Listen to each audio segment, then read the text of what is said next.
नमस्कार दोस्तों, moonlight finance में आपका स्वागत है। मार्केट में करेक्शन जारी है।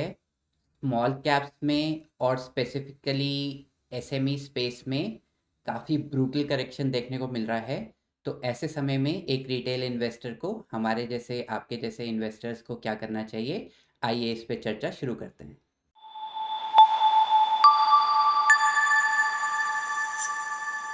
निफ्टी अभी ऑल टाइम हाई पे है, बट सेलिब्रेशन का माहौल बिल्कुल भी नहीं है। अ, जो इन्वेस्टर्स ने पिछले 1 डेढ़ साल में गेन्स करे थे वो काफ़ी करेक्ट होते हुए नज़र आ रहे हैं। उनके जो गेन्स हैं वो रिड्यूस होते नज़र आ रहे हैं। स्मॉल कैप्स में स्पेसिफिकली और एसएमई स्पेस में बड़ा करेक्शन देखने को नज़र आ रहा है। पोर्टफोलियोज में ब्लीडिंग साफ है। अगर आप देखें तो लार्ज कैप ने आउट परफॉर्म किया है स्मॉल कैप्स को। स्मॉल कैप्स में 8% से ज़्यादा का करेक्शन ऑलरेडी हो चुका है। तो क्या कारण रहे थे सेल ऑफ के? मेनली रेगुलेटरी रीजंस हैं।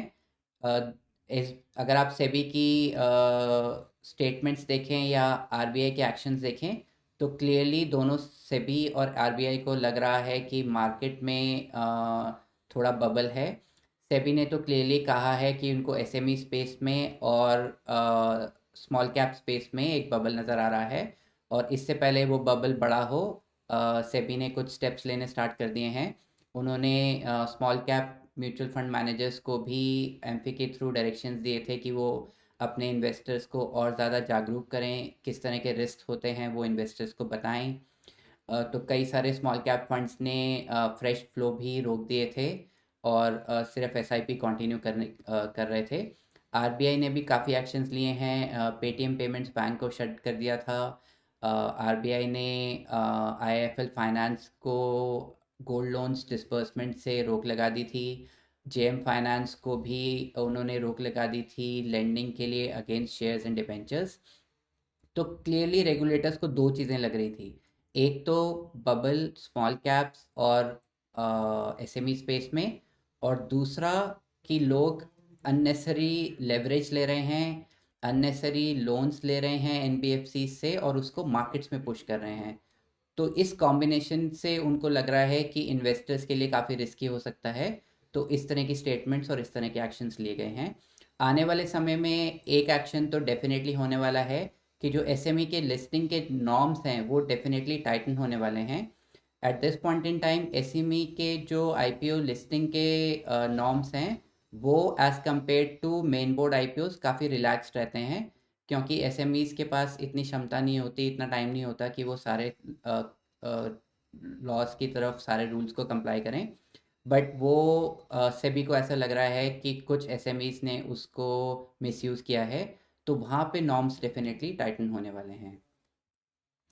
तो करना क्या है, अगर आप एक लॉन्ग टर्म इन्वेस्टर हैं और आपके पास क्वालिटी स्टॉक्स हैं तो आपको कुछ भी करने की ज़रूरत नहीं है। करेक्शंस मार्केट का एक नॉर्मल पार्ट है। आप लॉन्ग टर्म तक इन्वेस्टेड रह सकते हैं। हाँ, अगर आपके पास कुछ अनाप शनाप लो ग्रेड के स्टॉक्स आ गए हैं तो आप उसको इमिडिएटली सेल कर दीजिए, क्योंकि आने वाले समय में करेक्शन और भी हो सकता है अगर आपके पास क्वालिटी नहीं है। फ्रेश मनी कहाँ डिप्लॉय करनी है? देखिए, इस वक्त लार्ज कैप्स थोड़े ज़्यादा स्टेबल नज़र आ रहे हैं। निफ्टी के स्टॉक्स थोड़े ज़्यादा स्टेबल नज़र आ रहे हैं। तो आप कंसिडर कर सकते हैं निफ्टी ईटीएफ या निफ्टी का इंडेक्स फंड। इसमें आप रिव्यू कर सकते हैं। और अगर आपने अभी अपनी क्योंकि मार्च का महीना चल रहा है और अगर आपने अपनी 1,50,000 की इन्वेस्टमेंट नहीं करी है तो ये एक अच्छा समय हो सकता है जब आप उसको एक इलिसिस फंड में डिप्लॉय कर सकते हैं। अ, अभी क्या हो रहा है कि जो क्वालिटी मिड कैप्स और स्मॉल कैप्स है उसमें भी करेक्शन हो रही है, क्योंकि करेक्शन हो रही है तो कुछ स्टॉक्स में तो बहुत ज़्यादा हो रही है, बट कुछ क्वालिटी स्मॉल कैप्स और क्वालिटी मिड कैप्स में भी करेक्शन हो रही है। तो अपॉर्चुनिटीज़ मिलेंगी हमें मार्केट में ख़रीदने के लिए। अभी इमीडिएटली जंप करने की ज़रूरत नहीं है। एज एन एग्जांपल, कल जेटीएल इंडस्ट्रीज़ में लोअर सर्किट लगा था, 20% डाउन था ये। आज भी थोड़ा डाउन चल रहा है। तो इसको स्टडी कर सकते हैं। अभी इमीडिएटली लेने की कोई ज़रूरत नहीं है, कहीं पे भी इमीडिएटली कुछ रश करने की ज़रूरत नहीं है।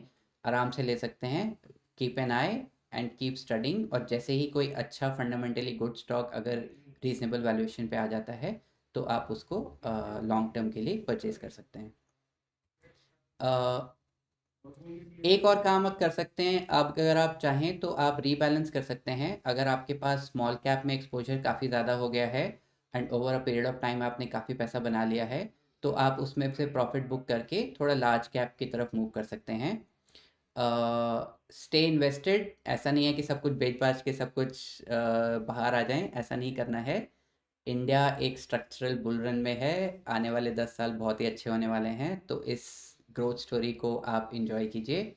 एसएमईज को थोड़ा अवॉइड कीजिए। एसएमई आईपीओज जिसमें 100% प्लस लिस्टिंग काफ़ी नॉर्मल हो गई थी, सिर्फ ग्रे मार्केट प्रीमियम देख के एसएमई आईपीओज में इन्वेस्ट नहीं करना है, प्रॉपर फंडामेंटल एनालिसिस करना है। अगर आईपीओज की वैल्यूएशंस रीजनेबल हैं, फंडामेंटली साउंड है, ग्रोथ प्रॉस्पेक्ट्स क्लियर हैं, फाइनेंशियल्स अच्छे हैं, मैनेजमेंट अच्छा है, एकदम क्लीन है, सारे फैक्टर्स देख के ही आप उसमें इन्वेस्ट कीजिएगा।